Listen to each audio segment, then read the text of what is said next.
नमस्कार दोस्तों, स्वागत है मेरे नए यूट्यूब चैनल पे। हमारा जो आज का टॉपिक है वो है कि कौन से टी कोड्स कौन से रिपोर्टिंग टी कोड्स और कौन से tables SAP as a consultant अगर आप बनना चाहते हो तो फ्रेशर लेवल पे कौन से टी कोड्स की इन्फॉर्मेशन मतलब ये एचआर पूछ सकता है। जो आपका इंटरव्यू लेगा वो कौन से टी कोड्स की जानकारी ले सकता है आपसे, कौन से टी कोड्स की और टेबल की इन्फॉर्मेशन आपसे पूछ सकता है। तो उसके अगेंस्ट मैंने ये वीडियो बनाई है। तो चलिए इस वीडियो को स्टार्ट करते हैं। पहला है एक्स के ए वन, एक्स के बी वन। भाई एक्स के बी वन ए वन से पहले मैं आपको बता देता हूँ कि आपको मैंने बताया होगा कि मल्टीपल कंपनी कोड लगा लो, टाटा मोटर और टाटा स्टील है, ठीक है, वो same chart of account use कर सकती है, ठीक है। उस चार्ट ऑफ अकाउंट में वो हज़ार उस चार्ट ऑफ अकाउंट के अंदर सेम ग्रुप बन रखे होंगे। तो टाटा मोटर 1500 जीएल यूज़ करती है, टाटा स्टील 1000 जीएल यूज़ करती है, कोई दिक्कत की बात नहीं है। अब जिस तरह के उनको जितने जीएल चाहिए उतने जीएल तो बनाएंगे, और कितने जीएल बनाएंगे। तो फिर इसका क्या मतलब हुआ, एक्स के ए वन और एक्स के बी वन। भाई जो एक्स के बी वन है वो कंपनी कोड लेवल पे जीएल होते हैं, और एक्स के ए वन जो होते हैं वो चार्ट ऑफ अकाउंट लेवल पे जीएल होते हैं, ठीक है। कभी कभी ऐसा होता है कि लगा लो कंपनी कोड लेवल पे उसने 1500 जीएल बनाए बट कुछ डिलीट कर दिए, ठीक है, बट वो चार्ट ऑफ अकाउंट लेवल पे डिलीट करना भूल गया। तो कभी कभी ऐसा रिजल्ट भी दिख जाता है कि यहाँ पे उसने डिलीट कर दिए तो ये हो गया इतने, बट ये यहाँ पे डिलीट करना भूल गया। तो वो चीज़ें हम चेक कर सकते हैं उससे। तो इसलिए जो जीएल है उसको चेक करने के दो तरीके बताए गए हैं। एक है एक्स के बी वन और एक्स के ए वन। एक्स के बी वन जो है कंपनी कोड लेवल पे होता है, ठीक है, और एक्स के ए वन जो होता है वो चार्ट ऑफ अकाउंट लेवल पे होता है। भाई हम जीएल बनाएंगे, ठीक है, वो कहीं ना कहीं तो स्टोर होगा ना। तो वो दो जगह स्टोर होता है, एक होता है कंपनी कोड लेवल पे, एक होता है चार्ट ऑफ अकाउंट लेवल पे, ठीक है। इतना क्लियर है। देखना है देख सकते हैं, मैं आपको दिखा देता हूँ। ये मैंने पहले ही से ओपन कर रखा है। हाँ, इसको चलाने के लिए, ये टेबल चलाने के लिए आपको एक टी कोड रन करना पड़ेगा, SE16H। देखो वहाँ पे मैंने लिख भी रखा है SE16N, पर एन ना बहुत पुराना टी कोड है। अब जो मार्केट ऐसी भी है वो अपग्रेड हो रही है, उसे हर चीज़ की जानकारी बिल्कुल अपडेट वर्जन चाहिए उसको। तो SE16H जो है वो बिल्कुल अपग्रेड वर्जन है, ठीक है। तो एच का ही इस्तेमाल करो आप, ठीक है। तो मैंने SE16H ही यूज़ करा है। ये तो मैं आपको यहाँ पे दिखा देता हूँ। ये देखिए मैंने यहाँ पे SE16H ही यूज़ किया है। यहाँ पे मैंने SK-A1 लिख रहा होगा यहाँ पे, जनरल अकाउंट मास्टर, वो भी चार्ट ऑफ अकाउंट लेवल पे। यहाँ पे कंपनी, यहाँ पे चार्ट ऑफ अकाउंट डालिए, यहाँ पे एग्जीक्यूट कर दीजिए। आपको दिख रहा होगा 6 जीएल है, कंपनी चार्ट ऑफ अकाउंट मेरी ये है। बिज़नेस बैलेंस शीट का पार्ट है तो उस पर एक्स लग रखा है, देखो। और अगर बैलेंस शीट का पार्ट नहीं है तो फिर उसमें एक्स नहीं लग रखा है, ठीक है।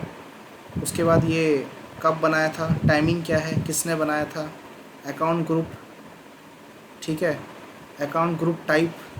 भाई बैलेंस शीट का है, प्राइमरी कॉस्ट है, देखना चाहते हो देख सकते हो, देखो। एक्स मतलब बैलेंस शीट का पार्ट है, पी मतलब प्राइमरी कॉस्ट है। वो इंडिकेटर दे रखे हैं इसमें यहाँ पे, ठीक है। और ये यहाँ पे शॉर्ट मतलब टेक्स्ट जो डिस्क्रिप्शन होते हैं, शॉर्ट वाले लॉन्ग वाले सब प्रोवाइड कर रखे हैं यहाँ पे, ठीक है। और यही चीज़ आपको प्रोवाइड कर दी जाएगी वहाँ पे, कहाँ पे, आपके A1 B1 में। B1 जो होता है वो कंपनी कोड लेवल पे होता है, दिख रहा होगा आपको, ठीक है। यहाँ पे आप डालिए एन अपनी कंपनी कोड, एग्जीक्यूट कर दीजिए। देखिए chart of company code, GL, किसने बनाया, कब बनाया, फील्ड स्टेटस, करेंसी कौन सी यूज़ कर रहा है, कि रिकन्सिलेशन अकाउंट है कौन सा है, के मतलब वेंडर होता है, देखिए, ठीक है। इससे भी आपको पता लग जाएगा, ठीक है। पोस्टिंग, ऑटोमेटिक पोस्टिंग सिलेक्ट कर रखी नहीं कर रखी, लाइन आइटम, कौन सी शॉर्ट की यूज़ कर रहे हैं, टैक्स यूज़ कर रहे हैं नहीं कर रहे हैं, ये सारी इन्फॉर्मेशन आपको इसमें मिल जाती है, ठीक है। सो नेक्स्ट स्टार्ट करते हैं। तो ये आपको पता लगा होगा, अगर जीएल बनाओगे तो आपको दो लेवल पे देखना पड़ेगा, एक्स के A1 और एक्स के B1। दूसरा है BSIS।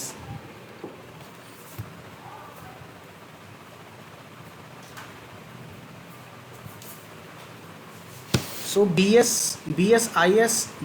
AS में फ़र्क क्या है? देखो एग्जांपल देता हूँ, उससे समझ जाना कि मैंने एक नॉर्मल सी एंट्री मारी कि मेरा एक्सपेंस हुआ, एक्सपेंस की पेमेंट कर दी मैंने बैंक से, ठीक है। एक्सपेंस की एंट्री मारी मैंने कि भैया मेरा एक्सपेंस होता है, उसको मैंने अगेंस्ट पेमेंट कर दी। अब मैटर तो क्लोज़ हो गया। जब मैटर क्लोज हो जाता है तो उसका जो डाटा होता है वो BS AS में चले जाता है, ठीक है।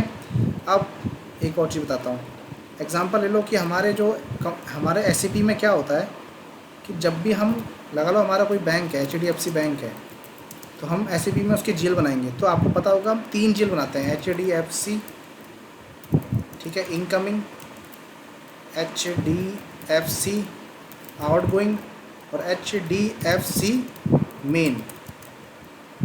इससे क्या होता है, ये जो दोनों होते हैं ना, दोनों अकाउंट ये होते हैं ओपन आइटम वाले, और ये मेन बैंक है, ठीक है। और जब हमें पैसा रिसीव होगा तो हम ये वाला GL लेंगे, और जब हमें पैसा हमें देना पड़ेगा तो हम ये वाला GL लेंगे, ठीक है। लगा लो कि हमें पैसा रिसीव हुआ 1 लाख रुपए, पैसा दिया हमने 50 के, तो मंथ एंड पे हम इसको रिकन्सिलाइज करेंगे और इसमें बैलेंस, इन दोनों का कंसोलिडेटेड बैलेंस डाल देंगे कि 50,000 रुपये मेरे पे आज भी है, ठीक है। इतना क्लियर है? तो इसका मतलब ये है कि इन दोनों के जो अकाउंट रहेंगे वो ऑलवेज ओपन रहेंगे, तभी इनको ओपन आइटम वाले GL बोलते हैं, ओपन आइटम वाले GL, ठीक है। दोनों के दोनों ही होते हैं, सेम होते हैं, ये नहीं होगा, ठीक है। तो ये दोनों ओपन रहेंगे, तो ओपन रहेंगे तो फिर वो कौन सी टेबल में दिखेंगे? वो दिखेंगे BS IS में।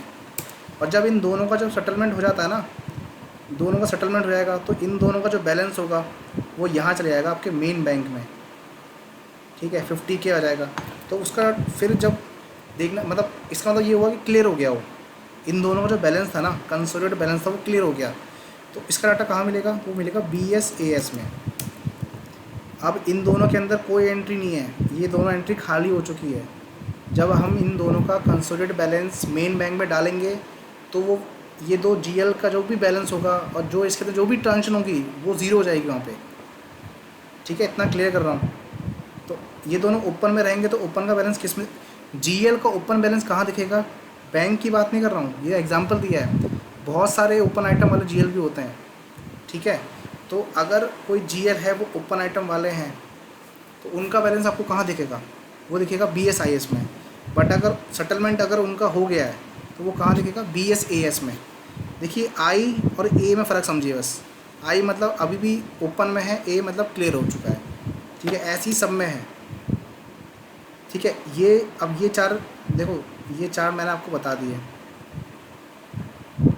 अब BS AD देखो, D से तो मैं आपको बताता हूँ कस्टमर, D से हो गया आपका कस्टमर, और I से क्या मतलब हुआ? I और A से मैंने बताया होगा, I मतलब कि अभी भी वो ओपन में है और A मतलब वो क्लियर हो चुका है, ठीक है।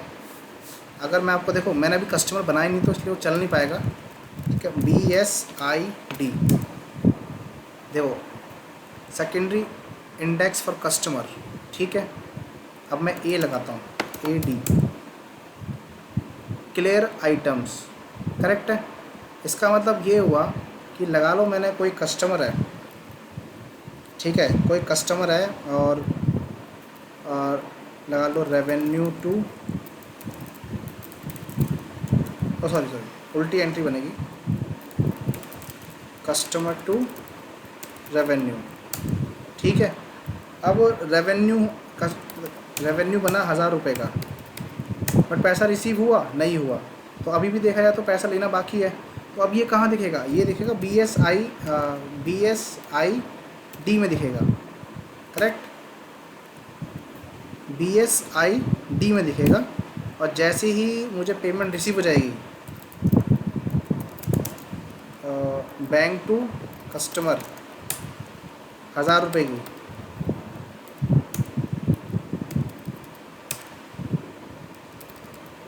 अब तो पेमेंट मिल गई ना, तो मैटर ये पूछता हूँ कि मैटर क्लोज़ हो गया।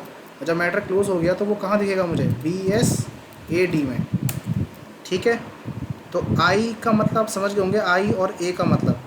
आई मतलब अभी भी ओपन में है, और डी मतलब सॉरी ए मतलब आई मतलब ओ आई मतलब हुआ कि ओपन में है, और ए मतलब सॉरी ए मतलब हुआ कि क्लियर हो चुका है, सेटलमेंट हो चुका है उसका। ठीक है, ये कस्टमर्स के लिए था। ऐसे ही वेंडर्स के लिए भी आप देखोगे कि लास्ट में इंडिकेटर देखो के लगा दिया,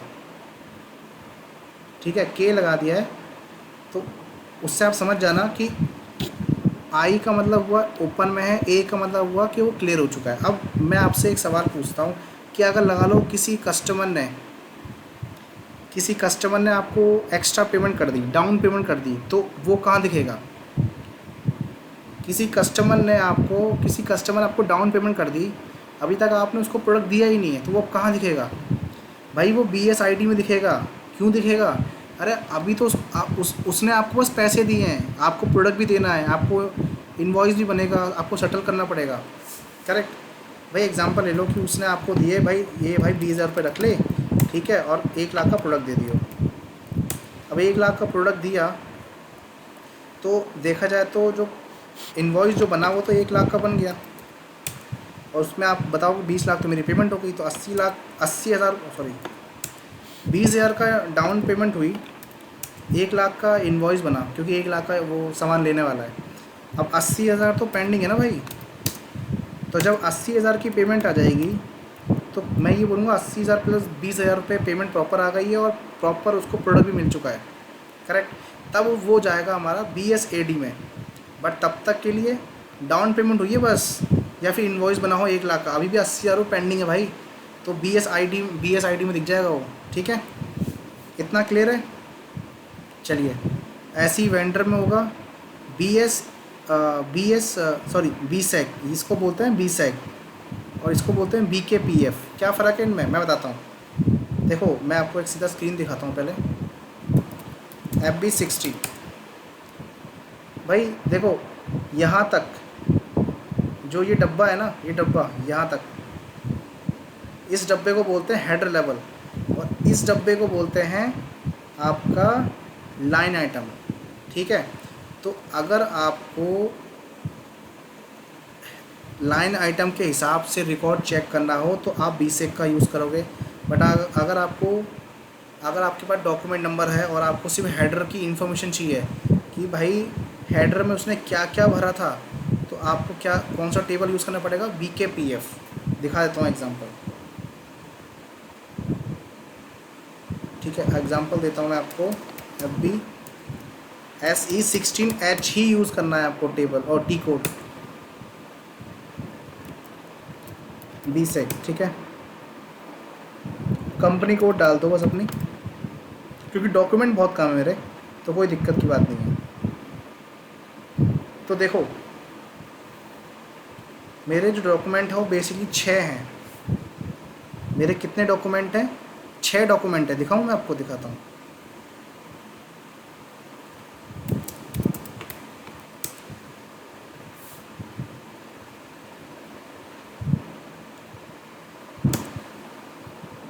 देख लो, काउंट कर लो उसे, ये 6 डॉक्यूमेंट है प्रॉपर। ठीक है, इसमें अगर मैं एक फ़िल्टर लगा दूँ प्राइस का, क्या मुझे ऑप्शन मिलेगा प्राइस का? मिलना तो चाहिए, नहीं है, प्राइस का ऑप्शन नहीं है, कोई बात नहीं। तो 6 डॉक्यूमेंट है, तो यहाँ पे ये मुझे 12 क्यों दिख रहे हैं? कन्फ्यूज़न हो गई आपको? करेक्ट, तो वहाँ तो मुझे 12 दिख रहे हैं। अब देखिए मैं क्या करता हूँ, इस पर मैं पहले मैं अमाउंट पे क्लिक करूँगा, अमाउंट लोकल करेंसी है, और देखिए यहाँ पे देखिए ये टोटल पे क्लिक करूँगा, तो देखो ये दिखा देगा ऐसे। पहले मैं आपको बता देता हूँ कि इसके अंदर कुछ रिसीव हो रहा है या हम किसी को दे रहे हैं, तो वो प्लस माइनस नहीं करेगा, वो टोटल प्लस कर देगा। मतलब पेमेंट हुई, लगा लो मेरा एग्जांपल ले लो कि 50,000 का इन्वॉइस बना दिया, 10,000 की डाउन पेमेंट कर दी, तो मेरा 40 का बैलेंस दिखना चाहिए था, बट वो 40 ना दिखा के 60 का दिखाएगा, क्योंकि ना वो पेमेंट समझता है ना वो इन्वॉइस समझता है, वो समझता है डाटा। भाई 50 + 10 मेरा हो गया 60। तो इस पर ये सिर्फ इन्फॉर्मेशन पाने के लिए टेबल है। ठीक है, अब ये देखो मेरा टोटल आ गया 2,40,000 रुपये। अब मैं इसको स्प्लिट करता हूँ, तो डॉक्यूमेंट नंबर पे मैं क्या करूँगा, सिलेक्ट करूँगा और ये देखिए ये दिख रहा है आपको सब टोटल, इस पर मैं क्लिक कर दूँगा। अब देखिए कितने डॉक्यूमेंट है, 1 2 3 4 5 और 1 2 3 4 5 डॉक्यूमेंट दिखा रहा है यहाँ पे। बट हमारे पास एक्चुअल में कितने कितने डॉक्यूमेंट है,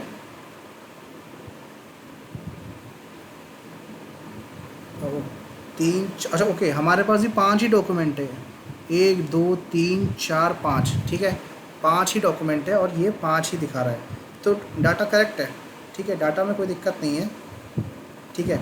और आप देख रहे होंगे कि इनका जो बैलेंस है ना वो भी बिल्कुल ही प्लस हो रहा हुआ, देखिए प्लस तो वैसे नहीं होना चाहिए, बट इसमें क्या है देखो, ये देखो 40 50 मतलब होता है डेबिट और क्रेडिट, 40 मतलब होता है डेबिट, 50 मतलब होता है क्रेडिट, ठीक है। अगर ये भी गलत हो, अगर आपको लग रहा है कि ये भी गलत है, तो आप क्या करो, ये देखो डेबिट और क्रेडिट इंडिकेटर, एस मतलब होता है डेबिट, एच मतलब होता है क्रेडिट, नहीं समझ आ रहा, देखो क्लिक करो दिख जाएगा आपको, ठीक है।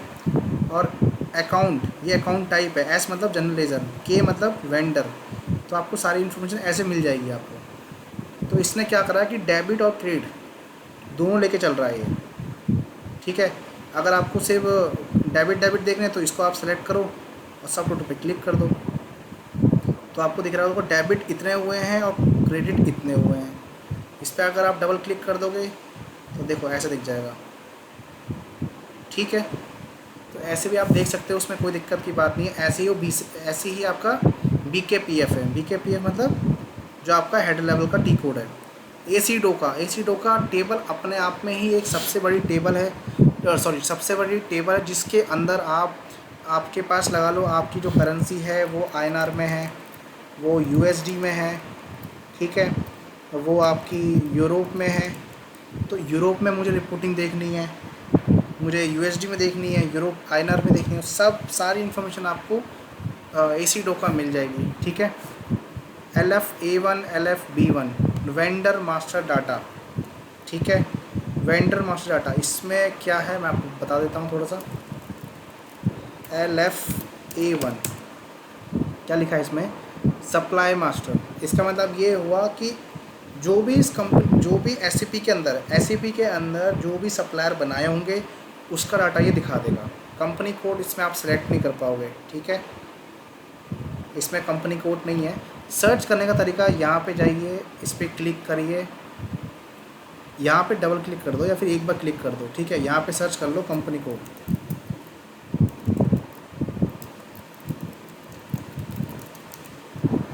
नहीं मिला, दिखा आ रहा कंपनी कोड नॉट फाउंड, ठीक है। तो इसके SAP के अंदर जितने भी आपने सप्लायर बनाए होंगे उसका डाटा दिखा देगा। बट अगर मैं यहाँ पे A की जगह पे B लगा दूँ और B1 कर दूँ तो यहाँ पे है कंपनी कोड में, अब मैं यहाँ पे कंपनी कोड डालता हूँ, ठीक है। अब इस कंपनी कोड में जितने भी मेरे वेंडर होंगे उसकी इन्फॉर्मेशन मुझे मिल जाएगी। आप ये 500 की मैक्सिमम हिट हटाइए और यहाँ पे नंबर ऑफ़ एंट्रीज पे क्लिक करिए, आपको दिख जाएगा कि एक ही बना रखा है। इन्फॉर्मेशन निकालनी है, एग्जीक्यूट कर दो, ये सारी इन्फॉर्मेशन उससे मिल जाएगी, ठीक है। ऐसे ही आपका KNA1 और KNB1 ये कस्टमर्स के लिए आप एक बार खुद से एनालाइज करना, ठीक है। और आखिरी है आपका ANLA ANLB। अब मैं बताता हूँ इसमें फ़र्क क्या है। भाई देखो, एसिड को बनाओगे, एसिड में बेसिक इन्फॉर्मेशन भरोगे, करेक्ट, एसिड बनाओगे, एसिड में सारी एसिड बनाओगे तो उसमें इन्फॉर्मेशन भरोगे अपनी किसकी, कि हमारा जो एसिड है, ठीक है, एसिड है उसका नंबर क्या है, ठीक है, उसका एसिड क्लास क्या है,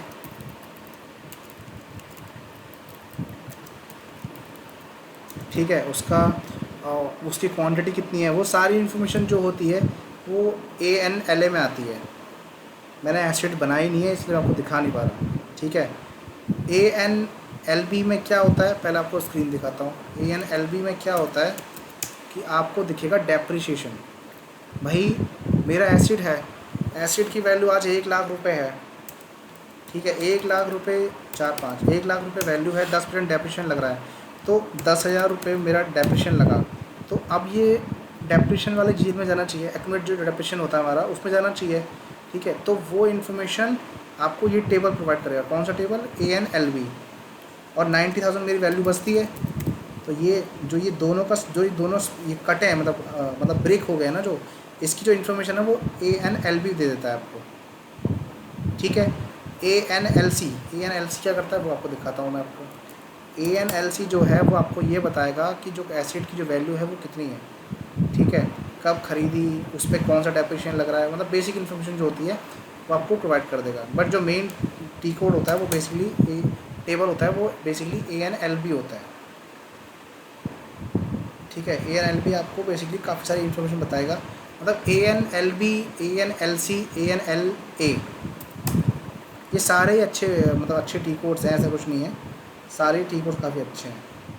तो this is not a T code, this is table, I am sorry for that. ये टेबल है, ये सारे टेबल बहुत अच्छे हैं।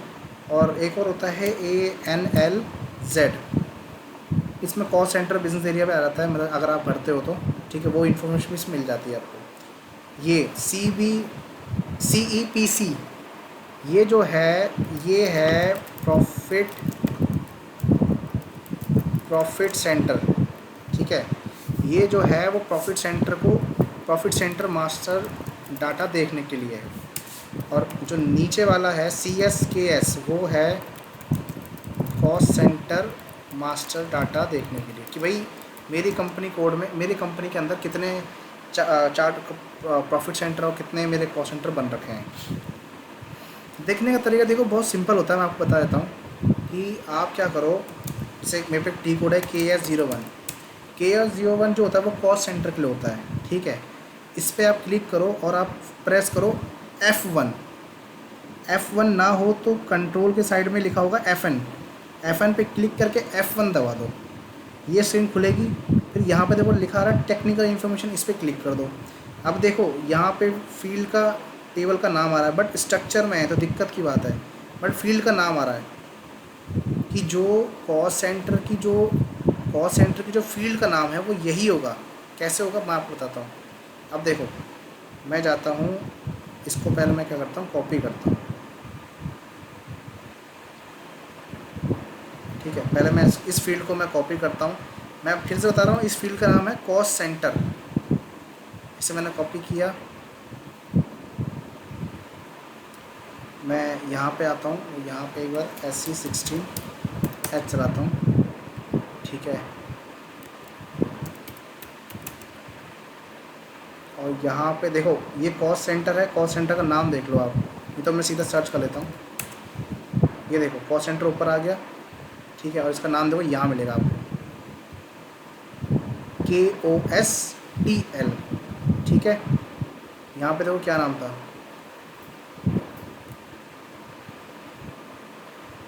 KOSTL। इसका टेबल है CHKSZ। तो Z के वजह से इसे इसको स्ट्रक्चर बोला गया है, बट अगर मैं Z को हटा दूँ तो वो टेबल बन जाएगी CSKS, जो मैंने अभी सर्च करी। बट ये हर बार नहीं होता है, ठीक है। तो इतना मुझे लगता है आपको क्लियर हुआ होगा, ठीक है। अब बात रही आपके टी कोड्स की। देखो ये रिपोर्ट्स की टी कोड्स है,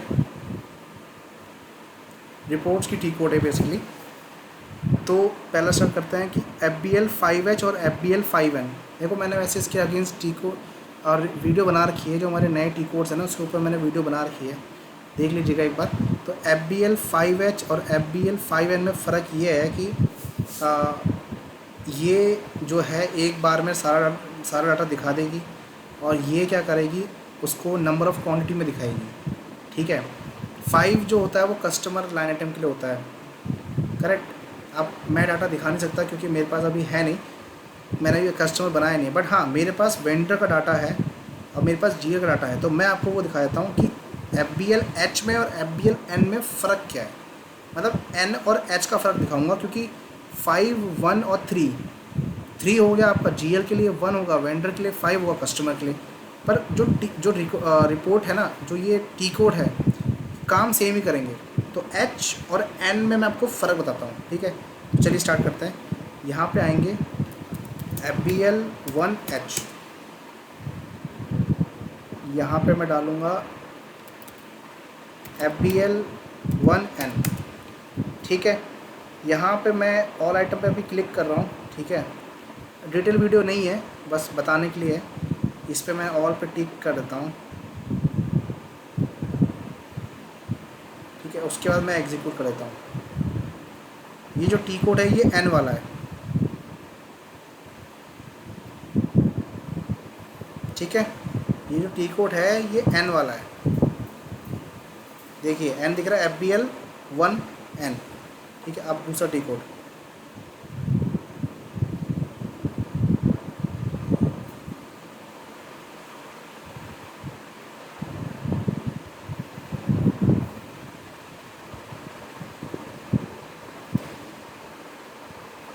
देखिए ऐसे टी कोड दिखेगा ये H वाला टी कोड है। तो H वाले के फीचर्स काफ़ी ज़्यादा है और काफ़ी यूज़फुल टी कोड है ये FBL, देखिए 1H। अब मैं बताता हूँ क्यों यूज़फुल है। अब देखिए, अब मान लीजिए कि ये इन्फॉर्मेशन आई है आपके पास, पर मुझे और ज़्यादा इन्फॉर्मेशन चाहिए, ठीक है। तो मैं क्या करूँगा, यहाँ फील्ड है, यहाँ फ़िल्टर का ऑप्शन आ रहा है। फ़िल्टर के साइड में देखिए एक निशान आ रहा है, इस पर आप क्लिक करो। ये हेडर लेवल पे, लाइन आइटम लेवल पे, AP फील्ड पे कहाँ पे, मतलब जो वो इन्फॉर्मेशन है वो कहाँ पे स्टोर होती है वो आपको बता रहा है कि हेडर लेवल पे देखो ये इन्फॉर्मेशन मिलेगी आपको। कौन सी चाहिए, मैंने बोला मुझे डॉक्यूमेंट नंबर चाहिए, डॉक्यूमेंट टाइप चाहिए, डॉक्यूमेंट डेट चाहिए, ठीक है। उसके बाद मैंने ये सिलेक्ट करने के बाद मैं ऐसे कर दूँगा सही, मतलब क्लिक कर दूँगा। अब ये देखिए आ गई, स्पीड होके आ गई। क्या कर रहा है, बैलेंस जो है वो अभी भी -20,000 रुपीज़ है, क्योंकि अभी इन्वॉइस बनाया है, पेमेंट तो हुई नहीं है, ठीक है। अब वो क्या बता रहा है वो टी कोड देखिए, अब वो भी यही बता रहा है कि 20,000 रुपये का इन्वॉइस बनाया बट पेमेंट नहीं हुई है, करेक्ट। बट ये देखने में इतना अच्छा नहीं लगता है देखने में, क्योंकि इसमें क्या है कि ये प्री डिफाइंड फील्ड होती है। बट यहाँ पे हम अपने हिसाब से फील्ड को देख सकते हैं कि भाई हेडर लेवल पे ये इन्फॉर्मेशन मिल जाएगी, लाइन आइटम पे मुझे ये मिल जाएगी। इस पर मैं लगा लो, मैंने लगा लो किसी पे भी मैंने सेलेक्ट कर लिया बिज़नेस एरिया, मैं इस पर क्लिक कर देता हूँ। मैंने बिज़नेस एरिया भरा नहीं था इसलिए नहीं आया, ठीक है। तो ये फ़र्क है बेसिकली H और N में। हमारे पास फील्ड के काफ़ी सारे ऑप्शन मिलते हैं H में, N में मिलता है बट इतना नहीं मिलता है as compare to N। H के अंदर सबसे ज़्यादा फील्ड्स प्रोवाइड की गई है SAP ने, मोर देन ज़्यादा ही की है, मतलब अभी मुझे प्रॉपर नंबर याद नहीं आ रहे हैं, ठीक है। बट काफ़ी की गई है। अगर आपको लेआउट को अगर सेव करना है तो आप यहाँ पे सेव कर दो और अपना नाम दे दो, डिफ़ॉल्ट पे क्लिक कर दो, हो गया आपका काम, ठीक है। तो ये इन्फॉर्मेशन आपको पता लगेगी कि H में और N में फ़र्क क्या है और कौन सा बेटर है, ये भी आपको पता लगे होगा। FB01 F.01 F.08 F.01 जो होता है वो बैलेंस शीट को रिप्रेजेंट करता है, मतलब आपकी जो बैलेंस शीट है, आपकी जो P&L अकाउंट है, और एज अ कंपेरिजन भी सिलेक्ट बताता है, वो आपको दिखा देता हूँ। F.01, ठीक है। यहाँ मैं चार्ट ऑफ अकाउंट निफ्टी ही डाल लो और यहाँ पे मैं डाल देता हूँ वर्ज़न, तो मैंने कुछ बनाया नहीं, तो मैं अभी कोई इंडियन का अगर कोई होगा देखता हूँ। हाँ, इंडिया का है, ठीक है। तो मैं ऐसे कर देता हूँ एग्जीक्यूट।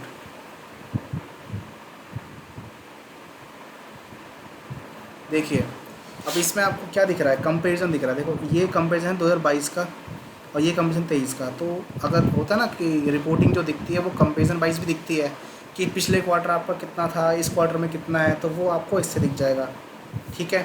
पर ये GL लेवल पे होगा, ठीक है, GL लेवल पे ओनली। ये मत सोचना कि कस्टमर लेवल पे, वेंडर लेवल पे नहीं, वो अलग दिखेगा, वो अलग देखना है आपको, तो आप वो अलग देखो। बट ये सिर्फ GL को दिखाएगा, ये बैलेंस शीट दिखाता है भाई, ठीक है। अब दूसरा टी कोड है F.08, ये ट्रायल बैलेंस है, ये है आपका ट्रायल बैलेंस का ट्रायल बैलेंस का टी कोड, ठीक है।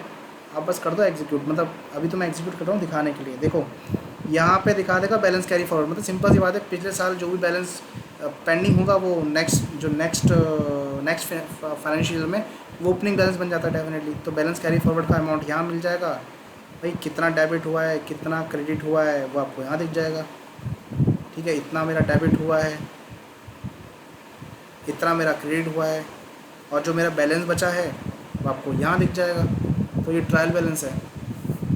इसको अगर डाउनलोड करना है तो डाउनलोड करने के लिए कुछ नहीं करना है, आपको सिस्टम पे जाना है, लिस्ट पे जाना है, सेव पे जाना है। सेव पे आके ये सेव का ऑप्शन आएगा, इस पर क्लिक करो, और किसी भी मतलब मैं बेसिकली चिप बोर्ड यूज़ करता हूँ, तो इस पर क्लिक करके सेव कर लो। ठीक है, मैं सेव नहीं कर रहा हूँ पर, ठीक है। ये इतना क्लियर हुआ होगा आपको। AW01N ये होता है एसिड्स के लिए। एसिड्स को, एसिड का बैलेंस देखने के लिए, एसिड की एंट्री देखने के लिए, एसिड का मास्टर चेक करने के लिए AW01N चेक करोगे। यहाँ पे एसिड का नंबर डालोगे कोई सा भी, मेरे पास एसिड तो है नहीं, एसिड का नंबर डालोगे तो यहाँ पे इन्फॉर्मेशन आ जाती है। ठीक है, मेरे पे अभी ऐसा कुछ नहीं है।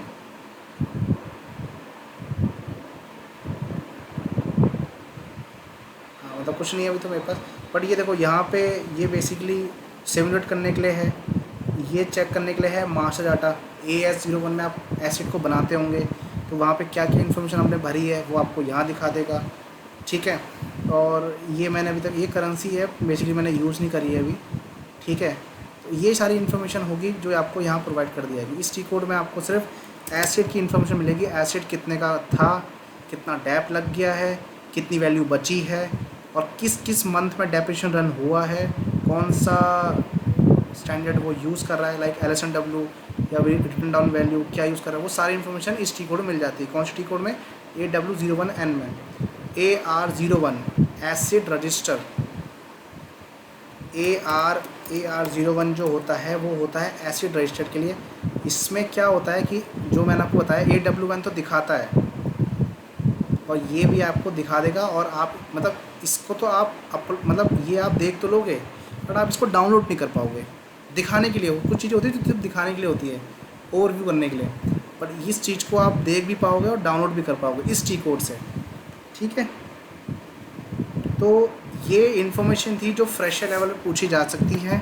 ठीक है, और मोस्टली चीज़ें पूछी जाती है, मोस्टली चीज़ें पूछी जाती है जितना मैंने आपको बताया भी है। और ये जो इन्फॉर्मेशन है वो अभी तक बेसिकली नहीं मिलेगी इतनी इन्फॉर्मेशन एक बार में। ठीक है, बट हाँ इसको आप क्या करो, अपने लेवल पे सर्च करो। कैसे करोगे भाई? एसिड बनाओ और ये टी कोड्स देखो भाई, कस्टमर बनाओ, वेंडर बनाओ, GL में एंट्री करो, सब में एंट्री करो, ओपन में रखो हैं, क्लोज़ करो, तो देखो क्या एंट्री वो हिट हो रही है नहीं हो रही है। फिर टेबल बाई चेक करो, फिर प्रॉफिट सेंटर वाइज चेक करो। तो चेक करोगे तभी आपको मिलेगा, बिना प्रैक्टिस से कुछ नहीं मिलता। प्रैक्टिस करो, सिनेरियो बनाओ, ओपन में रखो, फिर क्लियर करो भाई ओपन करने पर क्या मेरे वो टेबल मतलब BSIS में दिख रहा है नहीं दिख रहा है, कस्टमर अगर मेरा ओपन है तो BSID में दिख रहा है नहीं दिख रहा है, क्लियर होने पे BSAD में दिख रहा है नहीं दिख रहा है, तो वो आपको चेक करना पड़ेगा खुद से। ठीक है, बट हाँ जो मैंने आपको प्रोवाइड करा है ये information as a fresher level पे किसी को पता नहीं होती है। एज अ फ्रेशर लेवल पे टेबल की इन्फॉर्मेशन तो किसी को पता नहीं होगी। टेबल होती क्या है फ्रेशर लेवल पे किसी को नहीं पता है। किसी भी स्टूडेंट को पकड़ लो, अगर उसने इंस्टीट्यूट में पढ़ाई करी होगी तो उसे टेबल के बारे में 1% नहीं पता होगा। ठीक है, बट यूट्यूब के माध्यम से मैं आपको बता रहा हूँ। ठीक है, एच के बारे में भी एज अ फ्रेशर लेवल पे किसी भी स्टूडेंट को एच के बारे में पता ही नहीं होगा। ट्रायल बैलेंस कैसे निकालते हैं, बैलेंस शीट कैसे बनाते हैं, वो पता नहीं होगा। बट हाँ अगर आप ये वीडियो देख रहे हो तो मैं ऐसी ही वीडियो लाता हूँ, क्योंकि ये चीज़ें हमने फेस करी है तो मैं नहीं चाहता कि कोई और फेस करे। ठीक है, तो अगर वीडियो अच्छी लगती हो तो आप इसको लाइक कर दो। Thank you.